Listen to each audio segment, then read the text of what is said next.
Hey guys, welcome to day number 6 for me, Summer Shred 12-week challenge.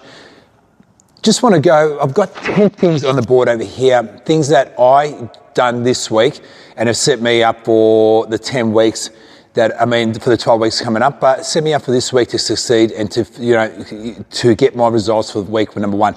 And I didn't expect much of myself in week 1, but I did expect a few things.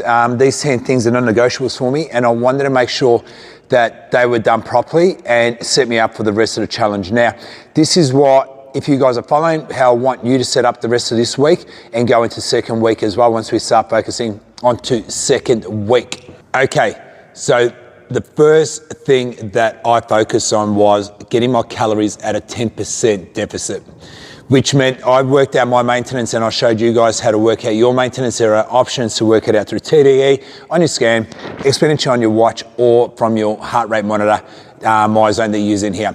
Now, I know that my 10% was 4,000 calories, so my non-negotiable all week was to hit those calories. I had to hit them.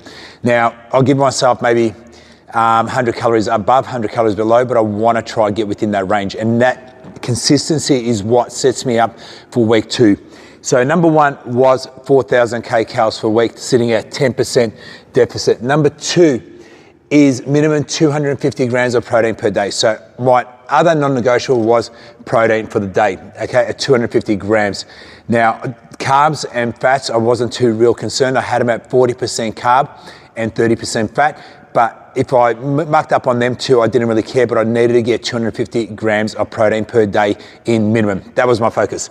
And I wanted to split those into my main meals. So 50 grams minimum in each of my main meals, breakfast, lunch and dinner, and then the rest around training mostly, but also at night if I need another snack or to get my calories in, I would do that. Now, I didn't follow the same meal plan all week. I was just playing around with things this week.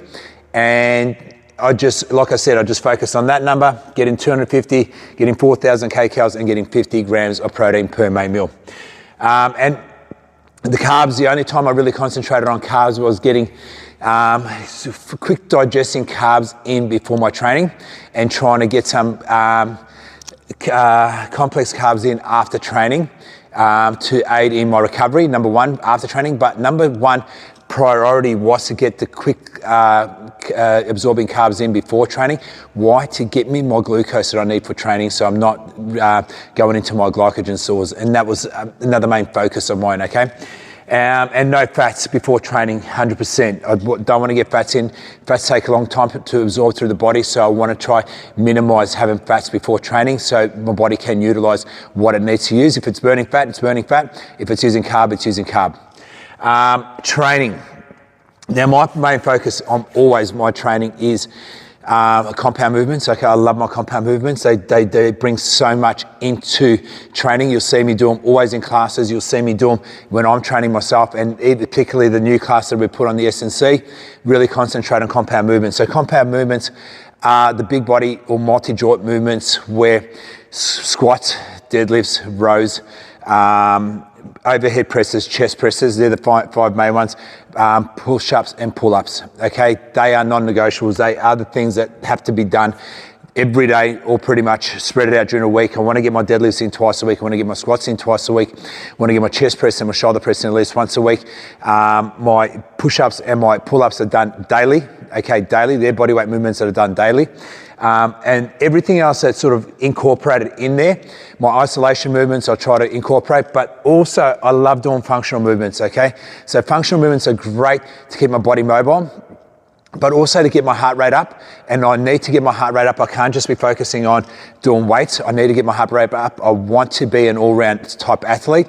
I'm not here to build massive amounts of muscle. I want to look good and feel good, okay? So that's why my functional movements are always included in my training. So functional movements can be things like kettlebell swings, over shoulder dead balls, slam balls, wall walks, walkouts, burpees, stuff like that. Yeah, I love burpees. I haven't been doing them much lately, but burpees is something that will benefit for you for the rest of your life because as you get older, you want to be able to get off the ground onto above your head as quick as you possibly can to keep yourself strong and mobile, okay? You don't want to get into the position where you cannot get up off the ground. So that's why we love burpees. Removing habits was another thing that's important to me. So I created a few bad habits over the last few months because I wanted to, you can't always be in a deficit.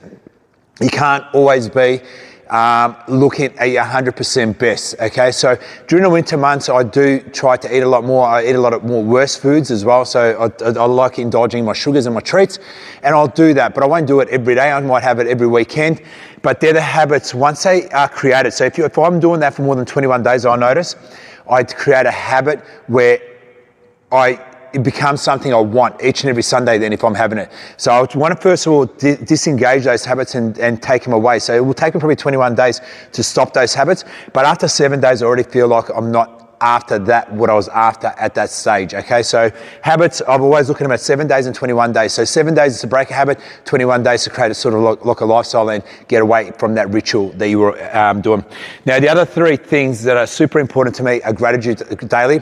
So every morning when I wake up, I put a post out in our group with 3 things I'm grateful for, okay? And that, even if when I wasn't doing it in a group, but I try to do it in that group every day, is something that is a must, okay? It just sets me up for the day knowing that I'm in a positive mindset. I'm grateful for 3 things that are super important to me, and I can go and move forward in my day, okay?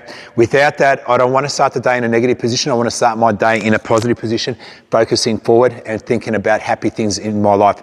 And same thing with my reflection. Every day I want to reflect, which means at the end of the day, I'll sit down, and it's usually before I go to bed or when I'm in bed, and I'll just think about what are the things that I accomplished during the day, what are things that I succeeded during the day.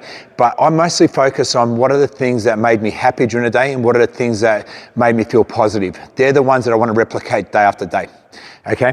And my daily plan, I have a daily plan, I have a weekly plan, I have a monthly plan, I have a 3-monthly plan, I have a yearly plan. The daily plan gets checked off every day, okay? And these things are all on my daily plan, they get checked off. I've got a few other things on my daily plan, they get checked off work-wise and stuff like that. Everything gets checked off. Guys, I hope this information here is a great little tool for you guys to sort of set yourself up for week number 2. I'm going from week 1 straight to week 2. Videos will be coming out as well. Have a great week and enjoy your first week. Thanks, team.